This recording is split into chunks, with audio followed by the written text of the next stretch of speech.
To maintain their figures, these girls must wear sexy stockings every day at work and stand upside down for half an hour because their clients are all top-tier tycoons. On this day, a tycoon got drunk, flew into a furious rage, and kicked out all the girls accompanying him for drinks. Only Kim Sa-ra stayed behind. She secretly glanced at the tycoon's business card and reminded him that he hadn't settled the bill yet. The man imperiously threw 10 million won in cash right in front of her. However, Kim Sa-ra did not get angry. Instead, she silently gathered and organized the bills from the floor, then plopped herself down right in front of the tycoon. It turned out that the tycoon suffered from a rare illness but had been unable to find a matching kidney donor for a transplant. Coupled with the fact that buying and selling kidneys is illegal in South Korea, no matter how wealthy he was, he could only wait to die. To legalize the transaction, the tycoon and Kim Sa-ra entered into a fake marriage. Yet, despite being worth hundreds of billions, he gave his wife a fake diamond ring because, given her status, no one would ever suspect it. At that moment, Kim Sa-ra suddenly had an epiphany. In her capacity as the tycoon's wife, she began mingling with high society and prepared to open a luxury goods store in Seoul. However, to gain a foothold in the luxury goods industry, she had to establish a good relationship with the chairwoman of Samul department store. So, Kim Sa-ra found her young boyfriend and asked him to use his handsome looks to continue seducing chairwoman Choi. But Jang Ji-hwan really couldn't bring himself to touch this old woman, and he asked Kim Sa-ra to think of another way. In the end, at Kim Sa-ra's pleading, Jang Ji-hwan reluctantly arrived at chairwoman Choi's villa. He pulled out all the stops to make the old woman ecstatic with joy. Consequently, through Jang Ji-hwan's introduction, chairwoman Choi learned about the brand Badoao and personally visited the boutique for an inspection. Throughout the visit, Kim Sa-ra conducted herself with impeccable politeness, which naturally made chairwoman Choi take a liking to her. Chairwoman Choi then pretended to go to the restroom, intentionally leaving her phone on the table. Just then, a waiter came over to speak ill of her. Kim Sa-ra's defense of her naturally won chairwoman Choi's favor. The next day, she dispatched a company executive to negotiate a partnership with Badoao, proposing a condition of a 30% commission. Kim Sa-ra decisively rejected it without a second thought. How could she possibly allow her money to go into someone else's pocket? Upon returning, the executive reported this to chairwoman Choi. Unexpectedly, the usually cold and ruthless chairwoman acted completely out of character, stating that everything could be discussed over a meeting.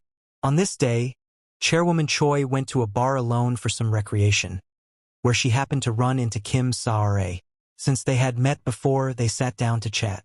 To chairwoman Choi's surprise, not only did they like the same alcohol, but Kim Sa-ra's style was also very reminiscent of her own youth.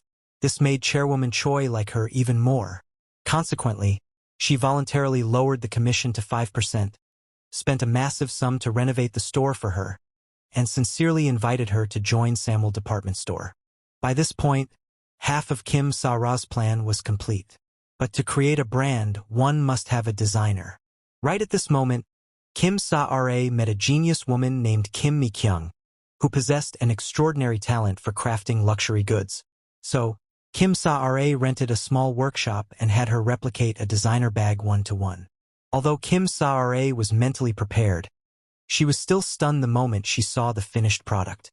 She had never seen such a realistic, high-quality counterfeit. It was impossible to tell the real from the fake with the naked eye. Kim Sa-ra promised Mi-kyung a handsome reward and hoped for a long-term collaboration. However, Kim Mi-kyung requested to be paid in cash.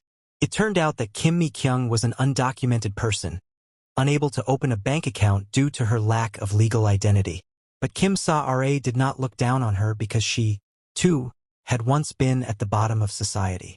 On this day, Kim Sa-ra suddenly received a phone call saying that a custom gown she ordered needed to be fitted in person. Because she was too busy with work at the time, she asked Kim Mi-kyung to go in her place. Since the two shared similar heights and body types, Kim Sa-ra told her to just use her name upon arrival. Kim Mi-kyung arrived at the clothing store according to the address and gave Kim Sa-ra's name as requested. When the designer put the gorgeous gown on her, Kim Mi-kyung seemed to transform into a different person instantly. She was no longer that insecure, ugly duckling. Instead, she morphed into an elegant, wealthy lady. Meanwhile, the designer kept showering her with compliments, saying she had never seen such a noble woman, and even personally gifted her a pair of diamond earrings. Just like that, Kim Mi-kyung gradually lost herself in the praise. On this day, Kim Mi-kyung received a delivery. Upon opening it, she found a cell phone inside. When the call connected, Kim Sa-ra walked out from behind her. This was a gift she was giving to Kim Mi-kyung, and the number was registered under her own name, aimed at making Mi-kyung's life a bit more convenient. Kim Mi-kyung asked why she was being so good to her. Kim Sa-ra hesitated slightly, saying that every time she saw her, she was reminded of someone. In the days that followed, Kim Mi-kyung worked diligently every day, and one fake designer bag after another was born from her hands. One day, while taking a break from working overtime, she discovered a wallet that Kim Sa-ra had dropped on the sofa. Instead of handing it over, she pocketed it while no one was paying attention. Using the membership card inside the wallet, she tracked down a luxury goods store and went on a wild shopping spree. Although everyone had heard the name Kim Sa-ra, very few had ever seen her true face. So Kim Mi-kyung's act of impersonating her went completely unnoticed. Looking at her designer-clad reflection in the mirror, she felt that this was the life she truly deserved to have. However, paper cannot wrap fire forever. One day, while shopping in the luxury store, Kim Mi-kyung was intercepted on the spot by security guards. They had received information that someone was impersonating Kim Sa-ra's identity. Yet, Kim Mi-kyung remained incredibly calm, adamantly insisting that she was the person herself. The guards, unwilling to waste words with her, forcefully dragged her to the security room. From the tattoo on Kim Mi-kyung's foot, it was clear that she had gone to great lengths to imitate Kim Sa-ra, even copying the tattoo one-to-one. Unexpectedly, right at that moment, a guard came in to inform her that the card's owner wished to handle the matter quietly. Therefore, they did not intend to call the police and would let her go directly. After leaving the security room, Kim Mi-kyung happened to see a bus passing by across the street, and the advertisement on the bus looked increasingly familiar to her. Consequently, she went to the Badaeo luxury boutique and discovered that buyers were actually forming a massive queue at the entrance. Driven by curiosity, she walked inside, only to find that everything on display was her own work. This one bought it too? 50 million won. Occupying her life's craft through a scheme was impossible. Hearing that a bag she designed sold for 50 million Korean won, Kim Mi-kyung's mind instantly became unbalanced. She believed that the wealth Kim Sa-ra possessed was entirely built upon her own talent. At this moment, she wanted more. That evening, as soon as Kim Mi-kyung returned home, she found Kim Sa-ra waiting for her in the room. Since the veil had been pierced, she dropped the act entirely and directly demanded a 50% share of the profits. This nearly made Kim Sa-ra laugh. With a look of disdain, she mocked her for daydreaming, which deeply triggered Kim Mi-kyung's nerves. If she had merely envied Kim Sa-ra before, at this moment, it had completely turned into intense jealousy and hatred. Thus, on the day of Badaeo's new product launch, Kim Mi-kyung dressed up as Kim Sa-ra and appeared at the party. In a rage, Kim Sa-ra dragged Mi-kyung into an empty room, where the two engaged in a fierce argument. Mi-kyung claimed that Badaeo was built single-handedly by her and that she wanted to take back what she deserved. Unexpectedly, Kim Sa-ra launched into a barrage of sarcasm, saying Mi-kyung had absolutely no idea what she had sacrificed, and turned around to leave.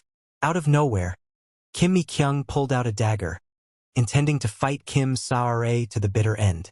But Kim Sa-ra wasn't one to be easily frightened. She rushed forward and grabbed Mi-kyung's hand, telling her that no matter how hard she tried, she would ultimately just be a counterfeit. Unexpectedly, the opponent launched a sudden ambush, and the two immediately locked into a physical struggle. During the fight, Kim Sa-ra forcefully pushed Mi-kyung's head, causing it to smash directly against the table. She quickly rushed forward to check, only to find that the other party had already stopped breathing.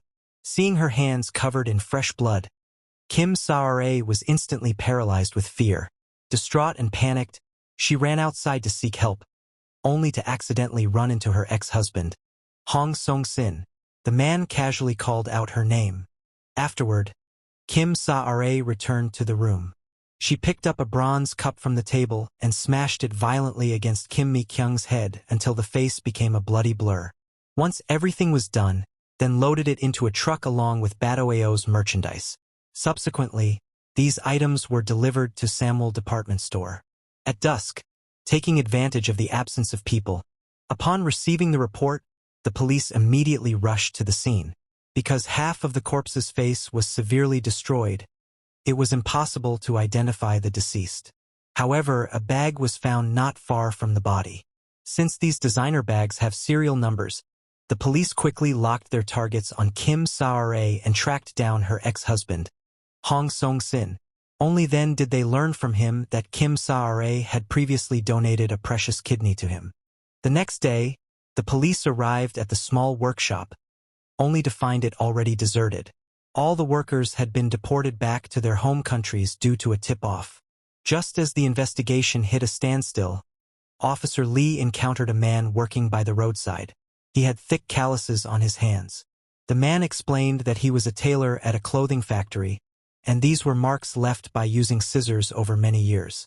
Officer Lee suddenly recalled that the corpse in the sewer also had similar calluses on its palms. This proved that Kim Sa-ra was not the one who died. Consequently, the police decided to immediately issue a wanted bounty for her and publicize her fraud using Batoeo to the general public. To everyone's surprise, however, Kim Sa-ra went to the police station to surrender that very afternoon. The woman before them confessed to the murder and was willing to accept all punishments, but she asserted that she was not Kim Sa-ra. Officer Lee knew this woman was lying because the name Kim Sa-ra was fake. That person didn't exist in the world at all. Meanwhile, because Kim Mi-kyung was undocumented, no information about her could be found. By exploiting the fact that the killer and the victim could not be distinguished, she made Kim Sa-ra the victim of the murder case. In this way, the Batoeo fraud case would be closed due to a lack of prosecution rights. Now, Officer Lee fell into a difficult dilemma. If the case was filed as Kim Sa-ra committing murder, all previous investigations would have to be overturned, new evidence would have to be gathered, and whether they could catch her in the end remained uncertain, since the person Kim Sa-ra didn't legally exist. Ultimately, to close the case as quickly as possible, Officer Lee entered the name Kim Mi-kyung on the arrest warrant. In court, the judge pronounced the verdict.